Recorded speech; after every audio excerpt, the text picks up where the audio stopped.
Assalamualaikum warahmatullahi wabarakatuh. Perkenalkan, saya Carasino Wicaksono dari kelompok 4 pembahasan mengenai time value of money.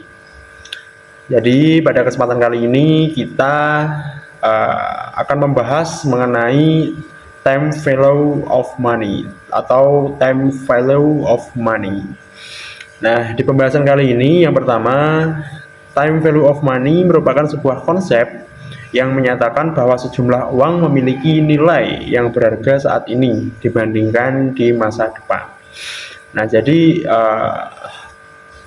time value of money ini kurang lebihnya seperti pembahasan terkait kapitalisme atau kapitalis. Jadi apapun di sini yang berharga saat ini adalah uang dibandingkan masa depan kita.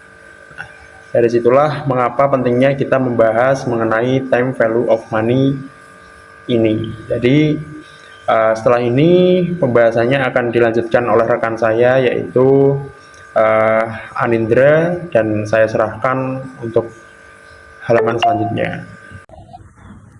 Contoh, 10 tahun yang lalu dengan uang 50.000 kita sudah bisa mendapatkan 10 porsi bakso. Namun sekarang untuk uang 50.000 hanya bisa dibelikan 3 porsi bakso saja. Hal ini menandakan bahwa 10 tahun yang lalu uang 50.000 memiliki nilai yang lebih berharga daripada saat ini.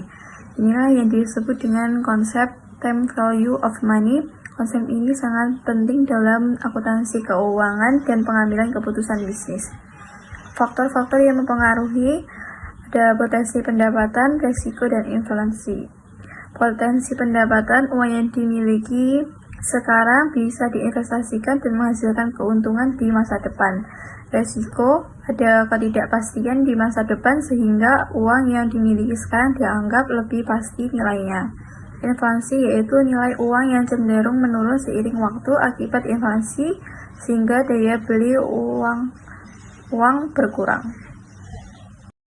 Sini saya akan menjelaskan tentang faktor-faktor yang mempengaruhi. Yang pertama, potensi pendapatan. Potensi pendapatan, uang yang dimiliki sekarang bisa diinvestasikan dan menghasilkan keuntungan di masa depan. Yang kedua, risiko.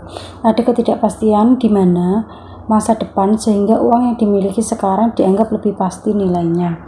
Yang ketiga, inflasi, yaitu nilai uang yang cenderung menurun seiring waktu akibat inflasi sehingga daya beli uang akan berkurang.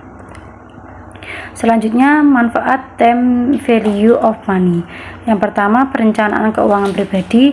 Individu dapat menentukan jumlah uang yang perlu mereka tabung untuk mencapai tujuan finansial tertentu seperti pendidikan anak atau pensiun. Yang kedua, penganggaran perusahaan. Dalam konteks bisnis, FTFM sangat penting dalam proses penganggaran. Konsep ini membantu perusahaan mengevaluasi proyek investasi dan mengelola sumber daya keuangan. Yang ketiga, analisis investasi.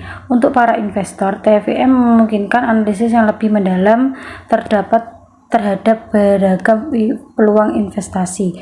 Mereka dapat mempertimbangkan faktor-faktor seperti suku bunga, inflasi, risiko, potensi imbal hasil untuk membuat keputusan yang lebih cerdas. Konsep time value of money. Yang pertama, present value, mengacu pada nilai uang saat ini yang dapat diinvestasikan untuk menghasilkan penghasilan lebih tinggi di masa depan. Yang kedua, future value, adalah nilai uang yang akan diperoleh dari jumlah uang saat ini jika diinvestasikan. Dan yang ketiga, anuitas, pembayaran berkala dalam kurun waktu tertentu yang bisa digunakan dalam berbagai konteks seperti asuransi atau perhitungan bunga pinjaman. Oke, untuk selanjutnya ada keunggulan pembayaran kredit dengan menggunakan deferred annuity. Yang pertama ada beban ringan. Beban pembayaran awal lebih ringan karena hanya membayar bunga. Yang kedua ada fleksibel. Anda memiliki waktu untuk mempersiapkan diri dalam membayar produk bunga. Yang ketiga ada mengatur cash flow.